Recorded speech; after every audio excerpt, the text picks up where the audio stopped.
Bonjour les freelances informatiques. Alors aujourd'hui, je voulais voir avec vous comment on peut faire pour augmenter son taux journalier, comment on peut arriver un peu à augmenter ses revenus.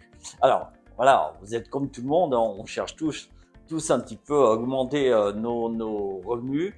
Et alors, vous avez sans doute entendu les façons classiques, voilà, travailler plus, donc vous allez faire plus d'heures ou plus de journées de travail, vous allez trouver plus de clients, vous allez négocier mieux, etc., etc. Mais il y a des limites à ça.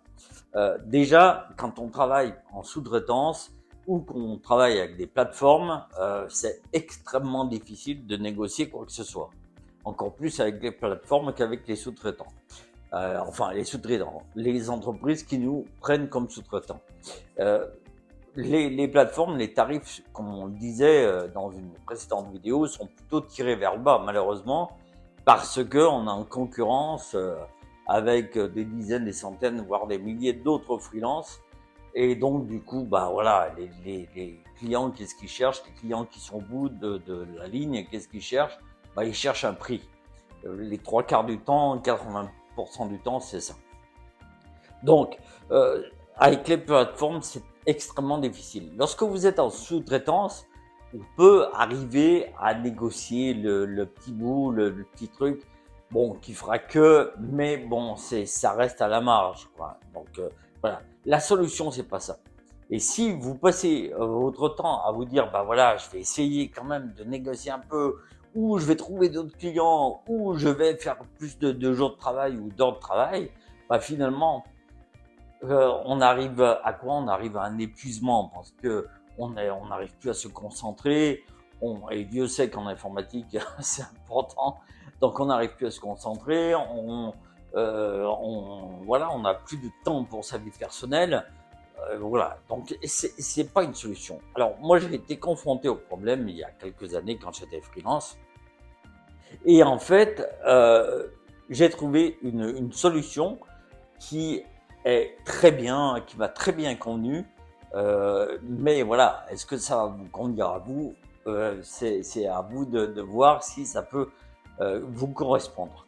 En tout cas, moi, j'ai trouvé une solution. La solution, c'était de sortir en fait du freelance qui vend une solution technique et d'aller plutôt vers le consultant stratégique qui vend une solution business.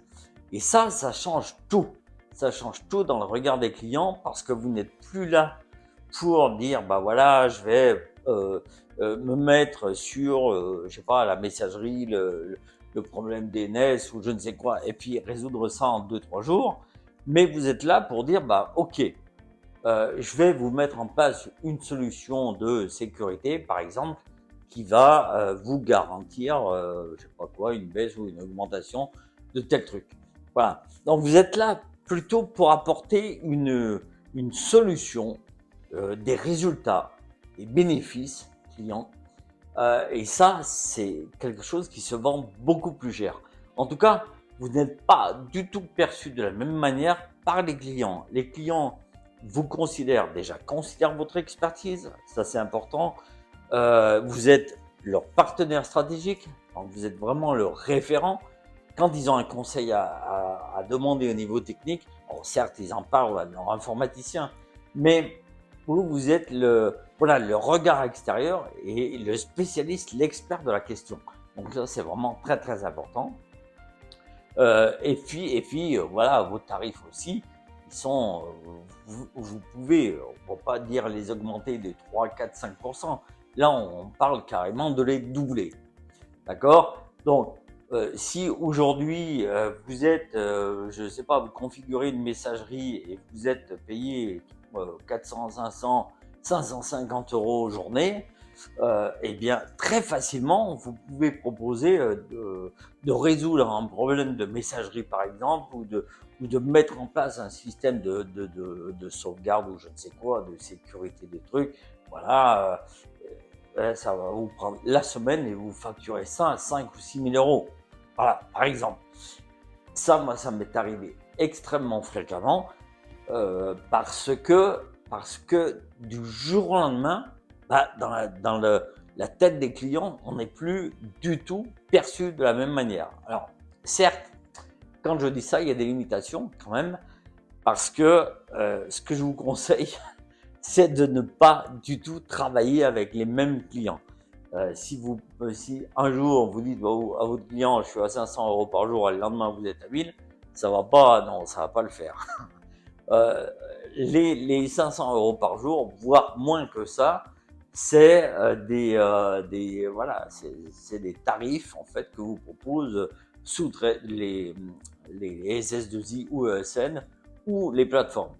Voilà. Mais quand vous travaillez en direct avec vos clients, quand vous développez votre propre clientèle, là, vous pouvez pratiquer des tarifs, je dirais, de société, de tarifs vraiment professionnels. Parce qu'encore une fois, créer, non pas, ne résolvez pas une question technique, proposez une solution à un problème existant. Voilà.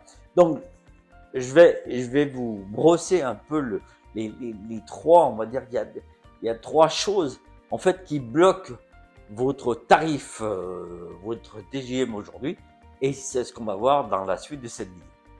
La première erreur, c'est que vous êtes vu comme un exécutant. Vous êtes perçu, en fait, comme quelqu'un, comme un développeur boutonneux derrière son écran avec sa canette de coca. Voilà, vous êtes là, vous faites partie du décor, vous résolvez votre truc, et puis voilà, c'est terminé. Vous êtes invisible en fait aux yeux des clients. Vous êtes totalement un pion transférable. Et ça, c'est vraiment le problème principal des freelances IT quand on travaille avec des plateformes ou avec des SS2I ou enfin en sous-traitance. Ça, c'est vraiment un gros problème parce qu'on a l'impression d'être un pion. Enfin, moi, c'est ce que j'avais ressenti. On a l'impression d'être un pion, on a l'impression d'être jetable comme ça du jour au lendemain. Et voilà, c'est une situation en tout cas qui n'est pas du tout valorisante, c'est pas du tout la situation que moi je souhaitais, et ça vous permet absolument pas de développer un business à long terme. Donc, première erreur, vous êtes perçu comme un exécutant. La deuxième erreur, c'est que aujourd'hui vous travaillez avec les mauvais clients. Les mauvais clients, c'est les clients qui vous semblent être finalement les plus simples, parce que voilà, c'est de la sous-traitance avec les plateformes par exemple. Il vous suffit d'aller vous inscrire sur internet et puis de répondre à des appels d'offres. Alors je disais simple, mais c'est pas simple parce que ça prend pas mal de temps quand même. Mais voilà, dans l'idée c'est quand même simple.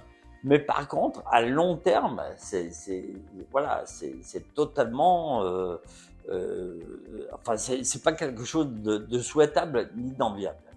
Donc, les mauvais clients, en fait, ce sont des gens qui ne vous considèrent pas, pour lesquels vous êtes, comme je disais, jetable et transférable. Demain, ils ont quelqu'un de mieux, que ce soit au niveau tarif, au niveau je ne sais quoi, peu importe. Ils ont besoin de travailler avec quelqu'un d'autre. Ils travailleront avec quelqu'un d'autre. Voilà, vous êtes, voilà, c'est comme de l'intérim, c'est même pire que de l'intérim. Voilà, du jour au lendemain, le contrat s'arrête, c'est fini, on passe à autre chose. Voilà. Donc ça, c'est extrêmement pénible à vivre en fait. Et puis, si vous travaillez en direct, par exemple avec une entreprise, mais que celle-ci, vous vous sentez pas bien aussi, c'est pareil, vous n'êtes pas rémunéré comme il faut, vous êtes mal considéré, etc. Là, c'est pareil, c'est parce que vous ne travaillez pas avec des clients premium. Un client premium, c'est un client qui vous respecte, c'est un client qui vous considère, c'est un client qui vous rémunère correctement parce que il a conscience en fait de votre expertise. Donc, ça, c'est vraiment la deuxième erreur, travailler avec les mauvais clients. Et la troisième erreur, c'est de ne pas savoir vous vendre à votre juste valeur. Si vous apparaissez, encore une fois, je vous le dis, si vous apparaissez comme quelqu'un de technique, des gens techniques, le sous-traitant, pas le sous-traitant, mais l'entreprise SS2I par exemple, qui va vous recruter comme un sous-traitant ou la plateforme, en fait, pour eux, vous êtes un développeur IT spécialisé, je sais pas, en PHP, Java ou je ne sais quoi, ou vous êtes un expert SQL, ou vous travaillez sur du SharePoint, peu importe. Mais finalement, elle se dit, ok, lui c'est un expert SharePoint, par exemple, lui aussi. Et finalement, il y a très peu de choses qui vous différencient. Voilà, donc ne pas savoir communiquer la valeur business de votre travail, ça c'est vraiment super important.